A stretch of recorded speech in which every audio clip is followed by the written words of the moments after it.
Very good evening student, कैसे हैं बेटा सभी बच्चे। बेटा आज क्लास स्टार्ट करेंगे करंट अफेयर की, ठीक है ना। आज का और कल का जो भी करंट अफेयर बना है वो सब आपके सामने होगा, ठीक है। और काफ़ी इंपॉर्टेंट क्वेश्चंस हैं जो आपके एग्ज़ाम में आ सकते हैं, उनसे रिलेटेड वहाँ के स्टैटिक पॉइंट्स भी आपकी क्लास में होंगे, ठीक है ना। इन क्लासेस को आप बेटा नोट किया करो, पेन कॉपी लेके बैठा करो मेरी क्लास में। मैं हमेशा बोलता हूँ क्योंकि हम करंट अफेयर के साथ साथ हम स्टैटिक जीके भी करते हैं, उस एरिया का हम भूगोल यानी ज्योग्राफी भी करते हैं, ठीक है। तो आज की क्लास स्टार्ट करते हैं बेटा। ये रहा आज का फर्स्ट क्वेश्चन, देखिए। किस पूर्वोत्तर राज्य द्वारा मुख्यमंत्री सौर मिशन प्रारंभ किया गया? कौन से वो नॉर्थ ईस्ट स्टेट हैं, कौन सा वो नॉर्थ ईस्ट स्टेट है जहां पर मुख्यमंत्री सौर मिशन स्टार्ट किया गया? Chief minister solar mission has been launched by which northern eastern state? तो कौन सा राज्य होगा बेटा, आप सबको मालूम है। आपके पास 2 सेकंड का टाइम है, जल्दी से देखिए। मेघालय, असम, मिजोरम या सिक्किम? तो आंसर क्या है बेटा इसके अंदर?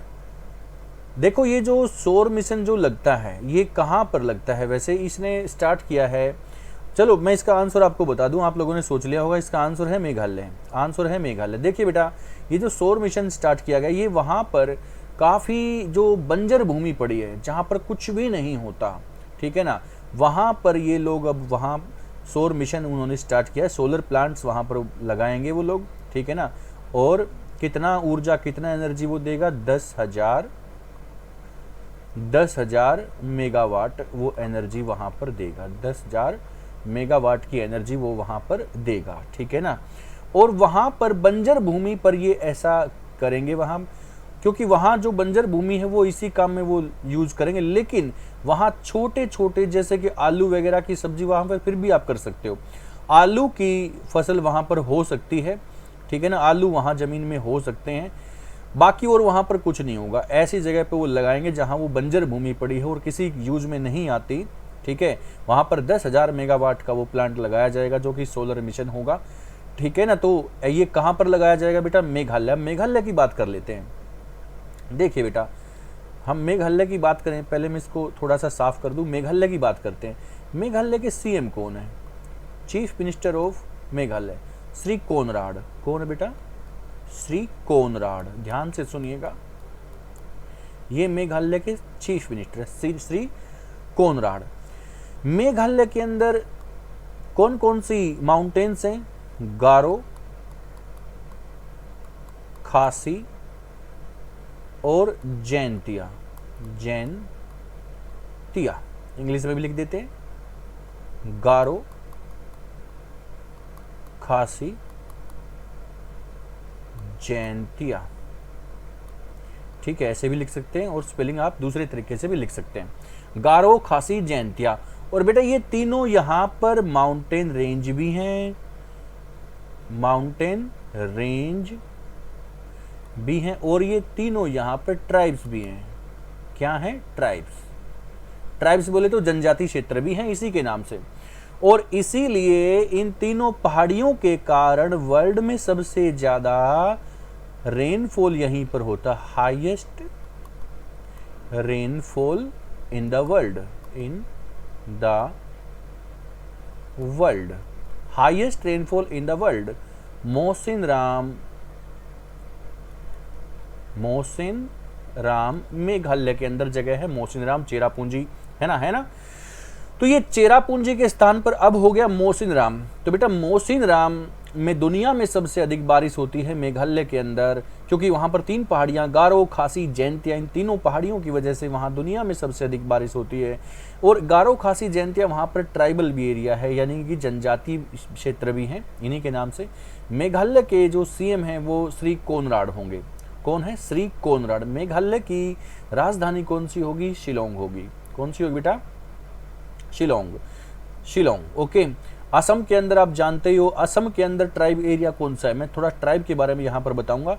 असम की जो जनजाति है वो कौन सी बेटा? बोडो ट्राइब है। काफी इंपॉर्टेंट है। बोडो जनजाति कौन से राज्य की है? बोडो जनजाति असम की है। देखो ये वही बोडो लोग हैं जो अभी नई दिल्ली में कुछ महीने पहले नई दिल्ली में जो कि काला कपड़े लेकर, काले झंडे लेकर वहां पर बैठे हैं नई दिल्ली में जंतर मंतर पर। और क्या मांग थी उनकी? ये लोग कह रहे थे कि हमें तो बोडोलैंड चाहिए, अलग से असम से एक अलग से हमें लैंड चाहिए, ज़मीन हमें चाहिए, बोडो लैंड हमें चाहिए। तो ये बोडो ट्राइब कहाँ पर, असम के अंदर है। असम के अंदर ब्रह्मपुत्र नदी आती है जो कि दुनिया का सबसे बड़ा नदी द्वीप वहाँ पर बनता है। World biggest river island Majuli, Majuli दुनिया का सबसे बड़ा नदी द्वीप है जो कि असम के अंदर है, ब्रह्मपुत्र नदी के अंदर है। ओके, तो काफ़ी इंपॉर्टेंट है। मिजोरम, सिक्किम सब के सब हम कर चुके हैं। अगला पॉइंट देख लेते हैं, ठीक है। एशियाई हॉकी चैंपियनशिप 2023 में भारत ने किस टीम को हराया? तो बेटा देखिए, ये एशियाई जो चैंपियनशिप है, हॉकी चैंपियनशिप है, इसमें भारत ने किस टीम को हराया, कौन से देश की हॉकी टीम को हराया? तो आपके पास 2-3 सेकंड हैं, जल्दी से सोच लीजिए। मलेशिया, साउथ कोरिया, जापान, या इनमें से कोई नहीं। कौन सी टीम को हमने हराया? तो हमने बेटा हराया है मलेशिया को। किसको हराया है? मलेशिया का। आंसर क्या होगा? मलेशिया। मलेशिया के पीएम कौन है? प्राइम मिनिस्टर कौन है बेटा? मलेशिया के अनवर इब्राहिम, अनवर इब्राहिम, ये मलेशिया के अभी पीएम है, अनवर इब्राहिम।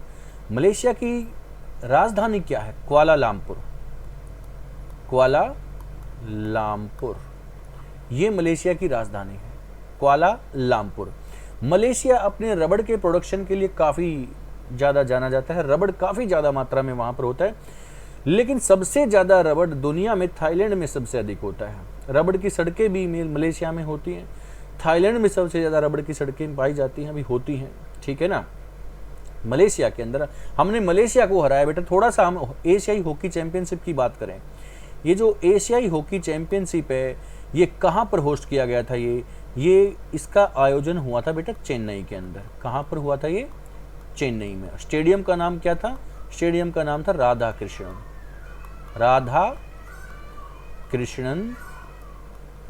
कृष्णन स्टेडियम। ये स्टेडियम है, ये स्टेडियम है, ये स्टेडियम बेटा। भारत ने मलेशिया को हराया। भारत कितनी बार विजेता रह चुका? 4 बार। 4 बार भारत इसको जीत चुका है बेटा, ठीक है ना। ये हर 2 वर्ष में होता है, 2 साल, हर 2 साल में होता है, ठीक है ना। ओके, तो देखिए कितने अच्छे पॉइंट हैं यहाँ पर। हमने किसको हराया है? मलेशिया को। भारत कितनी बार जीत चुका है? 4 बार जीत चुका है। कितने साल में होता है? ये 2 साल में होता है। कौन से स्टेडियम में हुआ? राधा कृष्ण स्टेडियम में हुआ था। कहाँ का है? ये चेन्नई का है, यानी तमिलनाडु का है। ओके, हर 2 साल में ये होता है। ये कितनी बार हो चुका है? अब तक 7 बार हो चुका है। ये 7वां संस्करण था। संस्करण, ये कौन सा संस्करण था? 7वां संस्करण था ये। काफ़ी इंपॉर्टेंट पॉइंट आप इसको देखने को मिलेंगे। मलेशिया रबड़ के लिए बहुत ही विख्यात है वर्ल्ड में। अनवर इब्राहिम वहाँ के जो हैं प्राइम मिनिस्टर हैं। वहाँ की राजधानी कुआलालंपुर है। ये जो हॉकी चैंपियनशिप हुआ एशिया का, ये चेन्नई में हुआ, राधा कृष्ण स्टेडियम में हुआ। 4 बार भारत इसमें जीत चुका है। अब की बार 2023 में हमने मलेशिया को हराया। ये हर 2 वर्ष में हो जाता है। 7 बार अब तक ये टोटल हो चुका है। देखिए कितने सारे इंपॉर्टेंट हैं। क्वेश्चन नंबर 3, किस कंपनी द्वारा अपना लोगो और डिजाइन लॉन्च किया गया है? तो बेटा कौन सी ये एयरलाइंस की कंपनी है जिसके द्वारा अपना लोगो चेंज किया गया है? Air India, air Asia, Indigo या नन ऑफ दीज? तो आंसर क्या है बेटा? सोच लिया आप लोगों ने? Air India, air Asia, Indigo. तो बेटा आंसर है इसमें एयर इंडिया। एयर इंडिया ने द विस्टा के नाम से अपना लोगो चेंज किया है। द विस्टा, ये लोगो चेंज किया है, ठीक है ना। अब बात करते हैं एयर इंडिया की। एयर इंडिया जो कंपनी है, ये 1932 में स्टार्ट हो गई थी। 1932 में स्टार्ट हो गई थी। हेड ऑफिस किधर है बेटा इसका? इसका हेड ऑफिस है दिल्ली में। हेड ऑफिस कहाँ पर है? दिल्ली में, ठीक है। हेड ऑफिस कहाँ है? हेड ऑफिस इसका दिल्ली के अंदर। ओके, उसके बाद इसका जो अभी हेड है, वो हेड कौन है? इसके हेड कौन है बेटा, आप बता सकते हो? इसके हेड हैं अभी चंद्रशेखरन। कौन है? चंद्रशेखरन। चंद्रशेखरन, ये इसके अभी हेड हैं, ठीक है। तो ये है एयर इंडिया, द विस्टा इसका लोगो है। ये बनी कब थी? 1932 में बनी थी। हेड ऑफिस दिल्ली के अंदर है। और इसके जो संस्थापक थे ये कौन थे? इसके हेड ऑफिस, इसके जो हेड थे वो कौन थे बेटा? इसके हेड थे, इसके संस्थापक थे, फाउंडर कौन थे? जहांगीर रतन जी, जहांगीर रतन जी टाटा। जहांगीर रतन जी टाटा, ठीक है, ये इनके फाउंडर थे, ठीक है ना। किस कंपनी द्वारा अपना लोगो और डिजाइन तैयार किया गया है? ये एयर इंडिया का नया लोगो बन चुका है, द विस्टा, 1932 में। हेड ऑफिस दिल्ली में, ठीक है ना। अभी हेड कौन है? चंद्रशेखरन है। जहांगीर रतन जी टाटा इनके क्या थे? फाउंडर थे। ओके, चलो नेक्स्ट पॉइंट बात करते हैं। किस राज्य में सिंह सूचना ऐप, किस राज्य में सिंह सूचना ऐप का अनावरण किया गया है? In which state the name of Singh information web app has been illuminated? तो बेटा आंसर क्या है इसमें? देखा, आप खुद भी देख सकते हो, सिंह यानी शेर। तो शेर कौन से राज्य में पाए जाते हैं? आप ऐसे भी इसको लिंक कर सकते हो, उत्तर प्रदेश, मध्य प्रदेश, गुजरात या उत्तराखंड। तो बेटा भारत में शेर के लिए एक ही नेशनल पार्क हमारा गुजरात। तो आंसर क्या हो गया इसका? गुजरात। गुजरात। सिंह सूचना ऐप कौन से राज्य में? गुजरात के अंदर होगा। आंसर क्या होगा? गुजरात। तो बेटा गुजरात की राजधानी क्या है? गांधीनगर। गुजरात की राजधानी क्या है? गांधीनगर। और गुजरात के मुख्यमंत्री कौन है? भूपेंद्र भाई पटेल। कौन है? भूपेंद्र भाई पटेल। गुजरात की राजधानी गांधीनगर। और गुजरात किस नदी, गुजरात की जो गांधीनगर है वो किस नदी के किनारे पर है? वो साबरमती नदी के किनारे पर होगी। यहाँ पर जो नेशनल पार्क है वो कौन सा नेशनल पार्क है बेटा? गिर नेशनल पार्क है, फेमस फॉर लायंस, ठीक है ना। ये शेर के लिए होगा, शेर यहाँ पर पाए जाते हैं। भूपेंद्र भाई पटेल यहाँ के मुख्यमंत्री हैं। राजधानी यहाँ पर गांधीनगर होगी। गुजरात के अंदर काफ़ी इंपॉर्टेंट है, गुजरात के अंदर काफ़ी जो ऊंचाई पर बड़ा और ऊंचा माउंटेन कौन सा होगा? यहाँ पर गिरनार होगा। बड़ा और ऊंचा माउंटेन होगा यहाँ पर गिरनार, ठीक है। गिर यहाँ पर नेशनल पार्क है जो कि लायंस के लिए है, शेर के लिए है, ठीक है ना। तो सिंह सूचना ऐप कहाँ पर? गुजरात के अंदर। सिंह मतलब शेर, शेर कहाँ मिलेगा? गुजरात के अंदर। ऐसे आप लिंक करके इसको याद कर सकते हैं, ठीक है। क्वेश्चन नंबर 5, भारत और सिंगापुर का संयुक्त अभ्यास बोल्ड कुरुक्षेत्र कहाँ आयोजित किया गया? ये कहां पर आयोजित किया गया? लखनऊ, जोधपुर, भोपाल, मुंबई। तो आंसर क्या है बेटा? इसका आंसर होगा, ये मिलिट्री वॉर एक्सरसाइज था बेटा, ये मिलिट्री का था। तो ये क्या कहां पर होगा? लखनऊ, जोधपुर, भोपाल या मुंबई।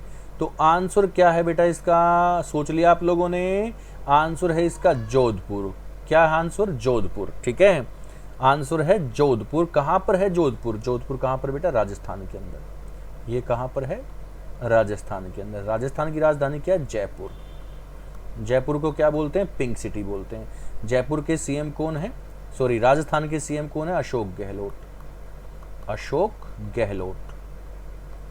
अशोक गहलोत वहां के सीएम है। राजस्थान के अंदर बहुत बड़ी झील है एक, और खारे पानी की झील है सांभर झील। कौन सी झील है? सांभर झील है, ठीक है ना। सिंगापुर के साथ हमने अभी जोधपुर में मिलिट्री वॉर एक्सरसाइज हमने की थी अभी, ठीक है ना। तो इसका आंसर होगा जोधपुर। आगे बढ़ें। क्वेश्चन नंबर 6, हाल ही में विश्व अंगदान दिवस कब मनाया गया? हाल ही में विश्व अंगदान दिवस कब मनाया गया? World organ donation day. तो ये बेटा अभी हाल फिलहाल में हमने अभी मनाया है, ये 13 अगस्त को हमने अभी मनाया।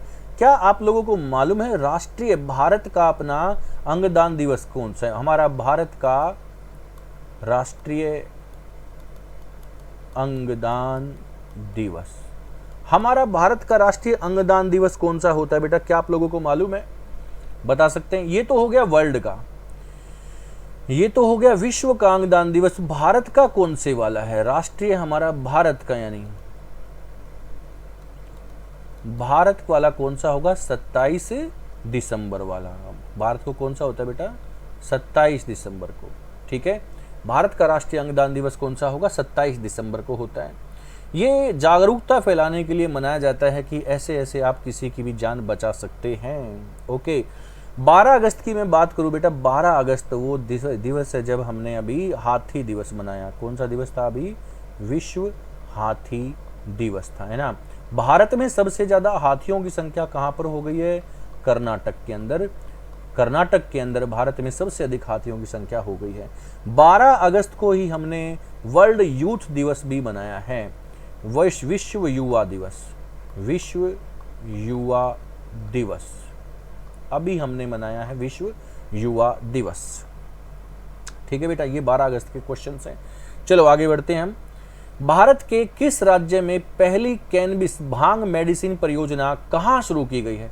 देखो बेटा, ये कैनबिस यानी भांग से मेडिसिन बनाई जाती है, जो कि भारत के अंदर, जो कि अपने इंडिया के अंदर जो काफ़ी गंभीर बीमारियां, जैसे कि अपना डायबिटीज़ हो गया, सांस की बीमारी होगी, और मानसिक तौर पर जो आदमी बीमार हैं उसकी मानसिक बीमारी भी, जैसे कि लंग्स डिजीज होगी, कैंसर, टीबी आदि, डायबिटीज़ आदि, इनमें भी ये काम आती है और बहुत ही इंपॉर्टेंट है। तो ये पहली कैनबिस मेडिसिन परियोजना कहां पर शुरू की गई है बेटा? इसका आंसर है जम्मू कश्मीर। आंसर क्या है इसका? जम्मू कश्मीर। जम्मू कश्मीर के अंदर भारत में पहली कैनबिस मेडिसिन परियोजना स्टार्ट की गई है, जम्मू कश्मीर के अंदर। जम्मू कश्मीर अब एक क्या है? अब एक यूटी है, अब ये एक राज्य नहीं रहा। जम्मू कश्मीर की राजधानी वहां पर क्या होगी? श्रीनगर। श्रीनगर किस नदी के किनारे पर है? श्रीनगर है बेटा झेलम नदी के किनारे पर। श्रीनगर कौन सी नदी के किनारे पर है? झेलम। ठीक है, झेलम नदी के किनारे पर श्रीनगर होगा। देखो अभी आगे इसके जम्मू और कश्मीर के आगे क्वेश्चन आएगा, उसमें मैं आपको बताऊंगा, इसमें और भी काफ़ी चीज़ें हम इसमें देखेंगे। ठीक है ना। उत्तराखंड की कैपिटल क्या है वहाँ पर? देहरादून। उत्तराखंड कैपिटल देहरादून है। ओके, और यहाँ उत्तराखंड के अंदर सबसे ऊंची पर्वतीय चोटी कौन सी है? नंदा देवी है। कौन सी है? नंदा देवी। फूलों की घाटी यहीं पर है, चमोली, उत्तराखंड के अंदर ही।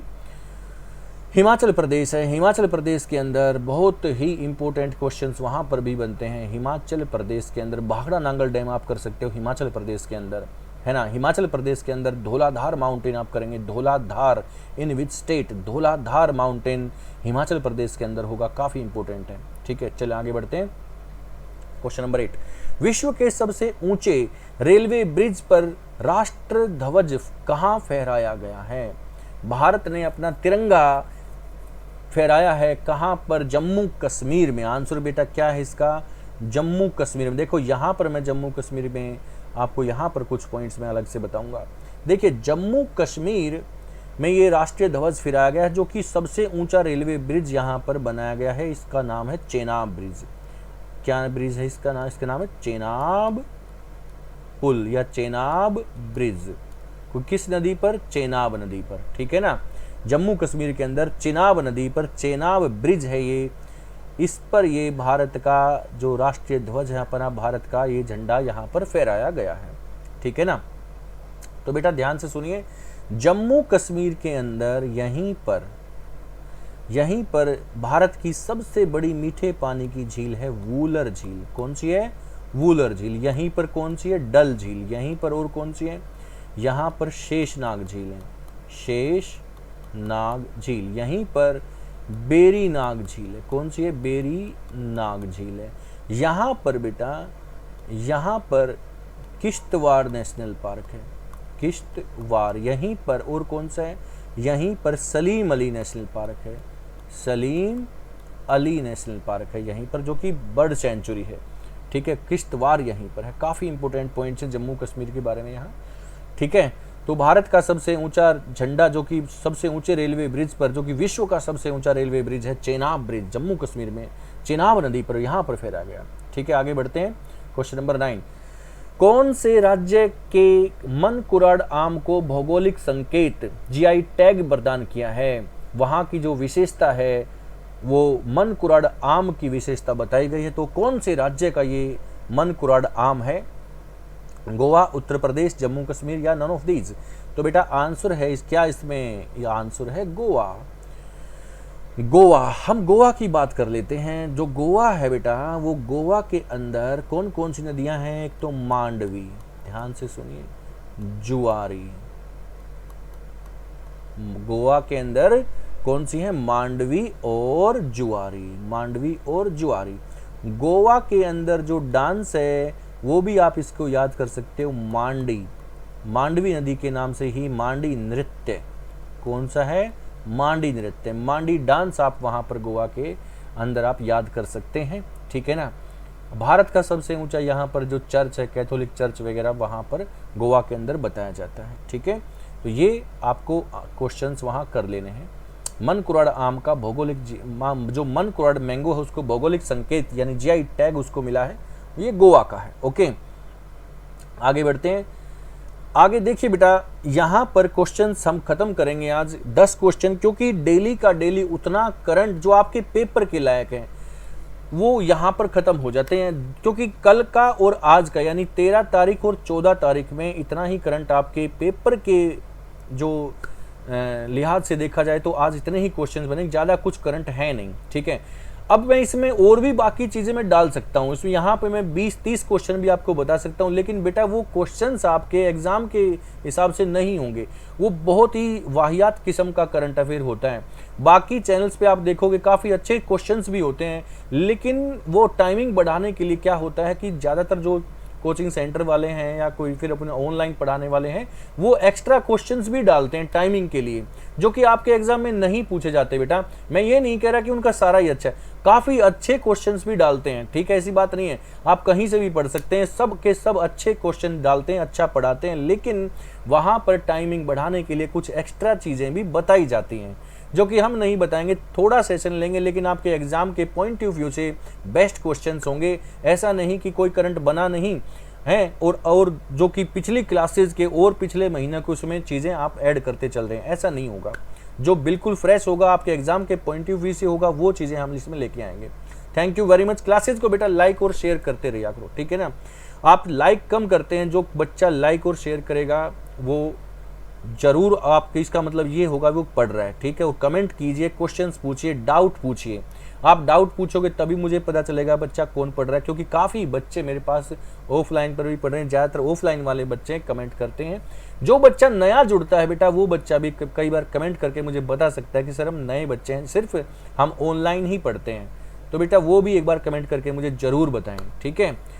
तो चलो मिलते हैं नेक्स्ट क्लास में। Thank you very much.